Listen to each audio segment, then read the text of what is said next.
Vous faites un morceau, les gars. Nous, on revient demain, même heure. Puis on voit ce qu'on fait, ok? Et on se barre. Et me faites pas encore un morceau sur l'alcool ou vos blagues de cul, ok? Faites un son qui parle aux gens. Les rappeurs c'est comme les flics de Gotham, tous pourris. Ta dernière vision sera un bad gun et une chauve-souris. Orelsan, 25 ans, célibataire, rappeur, cracker, sous pression, amateur de films amateurs. Les vieux comprennent pas ce qui se passe dans la tête des jeunes. Ils sont pas élevés par la télé, par la PlayStation. Plus rien ne m'étonne, non, non, plus rien ne m'étonne. Plus j'avance et plus je suis blasé. Adieu les fils de Bourges qui possèdent tout mais savent pas quoi en faire. Donne-leur l'Éden, ils t'en font un enfer. Bim badabim, bim badaboum, ils sont Retour avec ma sous-culture, ouais, sauf que c'est nous le futur, hein. c'est nous le futur. T'es mort de rire à tes obsèques. Je mets leur album à l'amende avec un seul track, un seul braque, ces jeunes gardins rêvent de vivre dans une pub de parfum. Et depuis, vous avez pas fini un seul morceau. Ça fait 15 ans que tout le monde se dit ça va lui passer. Mais si t'écoutes les personnes qui dorment, les rêves n'arrivent jamais. Je veux pas vieillir blasé, À 50 piges passées. l'envie de claquer. Vous n'avez pas les passes. Vous n'avez pas les passes. Comment ça va? Bah ça roule, hein. Bravo pour l'album. Ah, merci. Félicitations. Trop bien, merci beaucoup. Ouais, ça roule, hein, je suis content. T'es C'est content sorti, ouais, c'est sorti à minuit hier soir là. Puis voilà quoi, c'est la libération quoi. L'album, c'est l'histoire d'un mec qui a né au début des années 80, qui a insulté les meufs et qui est devenu une bonne meuf. Donc qui comprend ce que c'est d'être reconnu dans la rue, qui est en train de devenir l'oncle bizarre de sa famille, et qui est en couple depuis 6 ans avec quelqu'un, et qui aurait attrapé le DAS s'il était sur Tinder aujourd'hui. C'est un bon résumé ou... Ouais, c'est à peu près ça. Et qu'on a marre de sa famille. Ça reste un résumé, mais ça oscille entre plein de choses quoi. Ouais, c'est marrant. Ouais, c'est une sorte de... Comment dire Justement, c'est marrant que tu te dis ça parce que c'est vrai que j'ai construit un peu l'album les morceaux, ils sont pas dans n'importe quel ordre. Et c'est vrai qu'au début, t'as le mec qui est en déprime et qui se dit putain. Orelsan basique. Ouais, c'est ça, voilà, la grande classique. Et puis, j'ai quand même essayé de faire un album avec du positif, quoi. Je trouve que c'est mon premier album où vraiment, même si il y a quand même des chansons qui sont encore sombres et tout, je trouve que c'est vraiment le premier album où j'arrive à raconter des trucs qui sont pas défaitistes, quoi. Ouais. Une chanson comme Bonne Meuf, par exemple. J'ai même insulté les dans des chansons sur les qui m'ont rendu connu comme plein. Mais je crois que je suis devenu une. Derrière la blague, ça veut quand même dire que, je sais pas, il y a une évolution. Mais surtout, c'est que tu te révèles. Moi, ça me fait rire en ce moment parce qu'à chaque fois, ton nom est sorti dès qu'il y a une polémique. On l'a vu sur la couve des Inrocks avec les mecs qui allaient faire un raccourci en disant « Mais regardez, il y a Orelsan aussi, le mec qui avait fait ce morceau pour lequel tu n'as pas été condamné, on tient à le rappeler. » Ah bah ouais, pour lequel j'ai gagné le procès. Voilà. Tu te découvres féministe. Ouais. C'est-à-dire que... Bah ouais, c'est vrai que c'est une chanson un peu féministe. Mais justement, on avait fait un sketch dans Bloqué sur le féminisme. Par exemple, ta meuf et toi, vous travaillez, vous avez le même salaire. Donc au final, on gagne plus d'argent. Bah oui, forcément. Je suis chaud. À la rigueur, je suis ok pour qu'elle gagne plus que moi, comme ça j'ai pas besoin de bosser. Putain, mais je suis grave féministe en fait. Et c'est marrant parce qu'on a fait plein de trucs positifs comme ça dont on ne parle jamais. Et voilà quoi. Après, c'est même pas ça. C'est au final, il y a des chansons d'amour. J'étais beaucoup plus loin dans des choses que j'avais pas encore explorées quoi. Et j'essaye quand je fais même une chanson comme ça, ou même quand je vais faire une chanson d'amour comme Paradis. Ils disent que pour tenir un couple, faut l'entretenir tous les jours. Ces connards n'y connaissent rien en amour. Comme si je devais faire un effort pour t'écouter. Comme si j'avais déjà douté. J'aimerais tes défauts si jamais j'arrive à en trouver. J'essaye d'aller aussi loin dans les trucs d'amour que j'ai pu aller aussi loin dans d'autres chansons comme Suicide Social ou autre. Adieu, tous ces grands PDG. Essaie d'ouvrir ton parachute doré quand tu te fais défenestrer. Ils font leur peur sur des salariés désespérés. Et jouent les vierges effarouchées quand ils se font séquestrer. Moi, j'aime ta musique parce que tu fais partie des rares rappeurs qui rappent pour le rap aussi. Ouais. C'est-à-dire que rapper pour le rap, c'est un truc qu'on entend de moins en moins. C'est-à-dire que... Ouais. Et avant, tu disais, c'est des morceaux, c'est des tracks. Là, tu dis, c'est des chansons. Ouais, c'est vrai. J'ai souvent dit chansons, je mélange un peu les termes. C'est vrai que moi, depuis le tout début, depuis mes premières chansons, j'ai toujours, tu vois, je dis chansons, j'ai toujours chanté sur les refrains en fait. Et là, ce que j'aime bien dans les albums, c'est quand il y a les deux. Parce que forcément, j'aime toujours le rap, j'écoute du rap. Et j'aime bien, soit je fais un long track de rap, tu vois, comme ça. Je suis dans le premier Mario. À chaque fois, je crois que j'ai fini le jeu, ça repart à zéro. En plus rapide, en plus dur. Je devais être plus mûr. J'ai dû me tromper de futur. Ou comme Note pour trop tard. T'empêcheras jamais les gens de parler. Et comme t'es chelou, y a peut-être moyen que les gens veuillent te frapper. Il n'y a pas de refrain, c'est pas chanté. Soit de temps en temps, je vais faire des chansons plus chantées où je me dis, ah là, le refrain, il est bien, je vais peut-être mettre un couplet un peu moins long parce que, je sais pas, j'essaie de maintenir un équilibre qui me plaît, quoi. Mais l'autre équilibre qui est gardé sur l'album, c'est de garder des structures d'écriture complexes tout en simplifiant le propos. T'as remarqué ça? C'était un gros enjeu de simplifier le propos.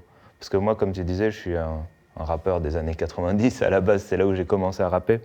Donc j'ai ces réflexes de rappeur, de foutre des rimes partout et d'essayer d'impressionner. Tiggy check le mic quand j'arrive dans la session. Comme mon survêt Adidas, j'augmente la pression. Dans les années 90, nouvelle génération. Ils disent qu'on est des fous parce qu'on écoute nos Walkman à fond. Et c'est vrai que ça a été un gros enjeu sur l'album de me dire j'ai pas besoin d'essayer d'en mettre plein la vue à chaque couplet, tu vois. C'est vraiment comme ça. Des fois, j'ai envie de faire passer le truc avec la bonne émotion, avec la bonne mélo. Mais est-ce qu'on est dans une époque où ça sert encore ? Bah, je crois pas. Justement, comment dire, t'en mets plein la vue sur d'autres trucs, quoi. Sur d'autres formes, sur la musicalité, sur la prod. Maintenant, dans les trucs de rap, c'est important de laisser de l'espace. Ce qui est important, c'est que les gens puissent kiffer la musique, puissent être là, s'ambiancer dessus. C'est différent, quoi. Et ça a été assez dur de s'adapter.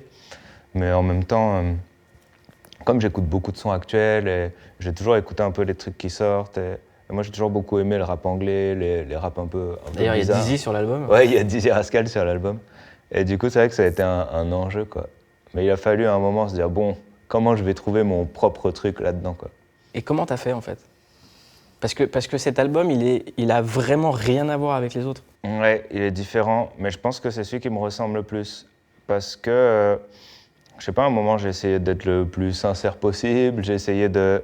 Avec Scred, on a énormément travaillé sur les instrus. Je vais faire une vidéo simple où je vais dire des trucs simples parce que vous êtes trop cons. Scred et moi, on est un peu comme un groupe. En fait, on bosse beaucoup de choses ensemble, quoi.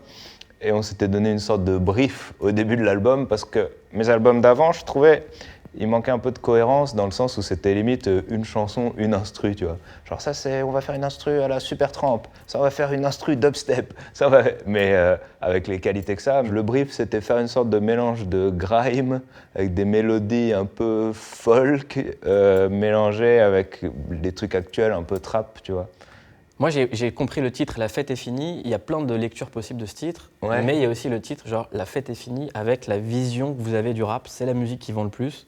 Comprenez qu'en fait, c'est nous qui dirigeons ce truc-là et c'est ce que raconte le morceau avec Gims. Ouais, c'est le morceau avec Gims parle de ça aussi. D'assumer que c'est vous aujourd'hui la variété et que c'est vous qui êtes dans le cœur des Français et qu'il faut vivre avec ça en fait. Ah bah ça c'est sûr que maintenant le rap c'est la musique qui vend le plus, c'est la musique qui est le plus écoutée. Christophe Maé, Maître Gims. Maintenant avec le streaming, on se rend compte que tu as des morceaux qui n'ont pas besoin d'avoir des formats précis pour exploser. On se rend compte que des albums entiers prennent. Non, moi, déjà, je trouve que les rappeurs de maintenant sont trop forts. Je comprends pourquoi il y a cet engouement, tu vois. Et je trouve que ça, je sais pas, ça a donné une sorte de légitimité. Il y a 10 ans, quand j'ai commencé, ou 15 ans, c'était pas du tout le même délire, quoi. Mais on te reçoit toujours comme un extraterrestre. Ouais, c'est vrai. T'en parles même de la télévision en disant. Ah bah grave. Bah là, toujours, hein, tu vois comment ils reçoivent et tout, mais c'est en train de mourir tranquillement. C'est même pas juste que c'est nous, la musique, c'est que il y a 5-6 ans, dans Raelsan, je disais, ouais, c'est nous le futur. Et maintenant, on est là, quoi. Des rappeurs à avoir, par exemple, des comptes Instagram ou Twitter à plus d'1 million de personnes, on est super nombreux. Oui, mais nous, le futur, tu le faisais rimer avec sous-culture. Ouais, c'est vrai. Et c'est pas une sous-culture. Non, bah maintenant, c'est la culture, quoi. C'est ce que je disais. En fait, il y a deux sens au mot sous-culture. Il y a le subculture américain, sauf que les Français, ils le réutilisaient souvent en disant genre sous-culture, genre la culture, ouais, pour dénigrer. Mais ouais, non, on n'est pas... Bah, nous, c'est clairement notre culture, et c'est exactement ça qu'on dit dans le featuring avec Gims. C'est qu'en gros, on fait partie d'une génération où on a grandi avec différents styles de musique, énormément d'influences différentes. Donc pour nous, le racisme, ça n'existe même pas. On est là et on est en train de, je sais pas, d'amener notre truc et tout le monde nous suit, quoi. On t'a réellement déjà reproché de faire de la musique de noir? Ce que tu dis dans le refrain? Ouais. C'est un peu plus vicieux que ça. Évidemment, on est en France, les gens vont pas le sortir comme ça. Aider la patrie de mon enfance, donner aux racistes de l'espoir, mais je fais de la musique de noir. Parce que moi j'ai l'impression que par exemple quand on te reçoit en disant c'est un blanc donc un rappeur pas comme les c'est autres, ça. c'est déjà très gênant. Pas grave, t'arrives d'entrée. Mais ça a été gênant depuis le début, quoi. Surtout qu'en fait, les médias, enfin, c'est en train de changer quand même. Mais je veux dire, t'as beaucoup d'émissions où t'arrives, les mecs te parlent de rap et ils y connaissent que dalle, évidemment.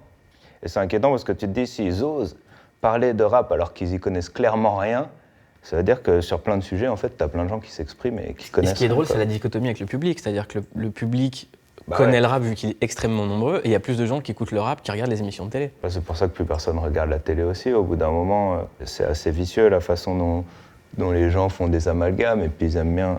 Il y a beaucoup d'émissions de télé aussi où ils te posent des. C'est pas des questions qu'ils te posent, c'est genre dans la question, il y a déjà une sorte d'affirmation. Ouais, c'est un jugement. Et toi, t'es obligé de ramer pour t'extirper du truc. Tu vas encore y aller ou pas? Ça dépend, il y a des émissions, j'y vais pas. Là, j'en fais pas beaucoup.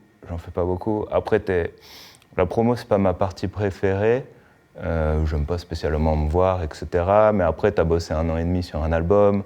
Tu sais que t'as envie que les gens soient au courant. C'est toujours un peu ça le dilemme, tu vois. T'as bossé 2 ans, 3 ans, 4 ans sur un film et tout. Tu te dis, ah putain, quand même, j'ai envie d'en parler un peu, quoi. Donc voilà. Après, il y a des émissions que je referai plus.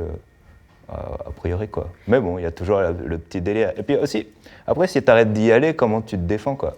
Comment tu fais pour dire non, vous racontez n'importe quoi, les mecs? Ta musique, ça suffit. C'est vrai qu'il y a la musique. Ouais, grave. On va pas aller dans les comparaisons avec des artistes, mais moi, il y a une artiste à qui tu me fais penser sur cet album, sur 3 morceaux, c'est France Gall. D'accord, Par rapport à ta relation avec Stromae, ok. j'ai l'impression que t'es devenu sa France Gall. C'est-à-dire que il est aujourd'hui très retiré de la musique, Ouais. on l'entend un petit peu sur l'album, mais qu'il a réussi à trouver quelqu'un avec qui ces mots collent réellement. Ah, trop bien. Ah ouais, ça fait plaisir. Bah moi, je suis fan de Stromae, hein. C'est pour ça qu'il est sur l'album. J'avais bossé avec lui sur Racine Carrée. En fait, il avait un peu de mal à finir quelques textes. Il m'avait demandé de lui filer un petit coup de main pour finir des bouts de couplets, quoi. Puis on avait fait AVF avec Gims.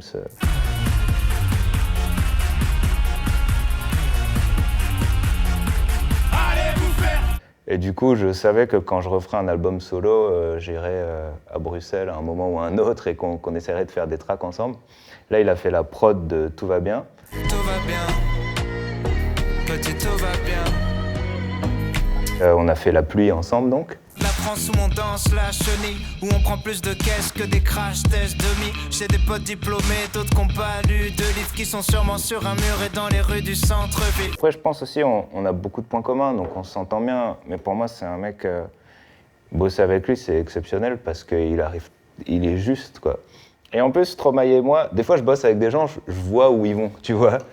Quand je bosse avec Stromae, je me dis « Oh putain, j'aurais pas fait ça comme ça. Ok, oh putain, merde, ça défonce, tu vois. » Pile, par exemple, l'instru de Tout va bien. En fait, la chanson Tout va bien, c'est un truc où j'avais bouclé un truc un peu à l'arrache. Et j'avais enregistré donc tout le texte. J'avais fait une mélodie. Moi, j'aime bien prendre des petites boucles, faire les mélodies et après refaire toute l'instru. Sauf que j'avais pris une boucle méga triste. Genre un truc complètement dépressif, quoi. Un petit xylophone, un xylophone de la mort, quoi. Ouais, grave. Et du coup, j'y arrivais pas. J'ai demandé à des gens de faire des tests d'instru et tout. Et puis je me suis dit, je vais l'envoyer à Paul. Donc je lui ai envoyé la cappella. Et il m'envoie un message genre à 4h du mat. Putain, j'ai bossé toute la nuit, ça m'a trop inspiré, j'ai fait ça. J'écoute. Et il a fait une instru à moitié joyeuse, un peu rythmée, qui n'a rien à voir avec celle que j'ai fait. Mais ça défonçait. J'ai mis genre peut-être une écoute, j'ai fait ok, il a fait ça, d'accord.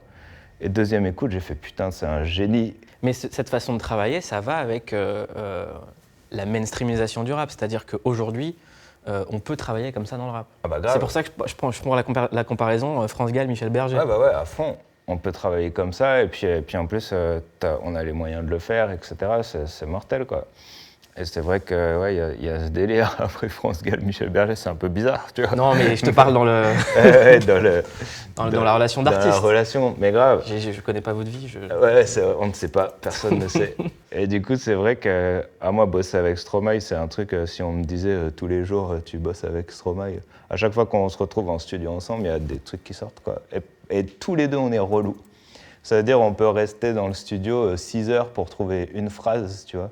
Il y a des gens que ça va pas étonner, mais c'est pas le cas tout le temps. Des fois, je bosse avec des gens, parce que moi, je peux rester comme ça sur la chaise 4 heures à juste réfléchir à un truc. C'est avec des gens qui disent « tu trouves là, vas-y, trouve un truc, allez, trouve ». Et Paul et moi, on peut passer là. Si on a trouvé une phrase dans une journée, c'est de la bombe, quoi. Vous faites quoi le reste du temps? Vous jouez? Non, on est là, on dit « ah ouais, non, on discute, ouais. Qu'est-ce que tu penses de ça? Qu'est-ce que tu penses de ça? Ouais. J'aimerais bien faire des chansons positives. Je pars tout le temps en déprime, ouais. C'est vrai, ouais. Je disais ça, je voulais qu'on fasse une chanson vraiment positive. » Et donc, du coup, on a fait cette chanson « La pluie », là, qui est quand même un peu positive. L'autre chose dont j'aimerais qu'on parle, c'est les mangas. Ouais. Je sais que t'es fan des Chevaliers Zodiac, de Saint Seiya. Grave.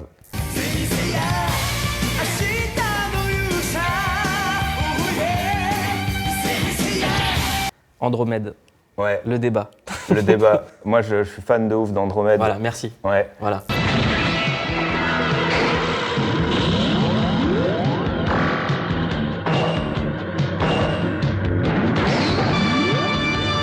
Parce que déjà, c'est le plus fort. Exactement. Déjà. Pourquoi c'est le plus fort? Parce que ses chaînes sont infinies. Exactement. Deuxièmement, ça spoil un peu, mais attention, ça va C'est spoiler. la réincarnation. d'Hadès. Voilà. Et troisièmement, en tant que rappeur, j'aime un peu les bijoux et tu peux pas faire mieux que ces chaînes. Bah non. Quand on te reconnaît dans la rue, on te prend vraiment pour Nekfeu. Ça m'arrive, ouais. Et bah, je dis rien. Je dis, ah non, désolé, je suis pas lui. Et j'ose jamais aller jusqu'à, par contre, je suis un autre rappeur. Un message à Orelsan. Moi aussi, on me reconnaît dans la rue en tant que Orelsan parfois.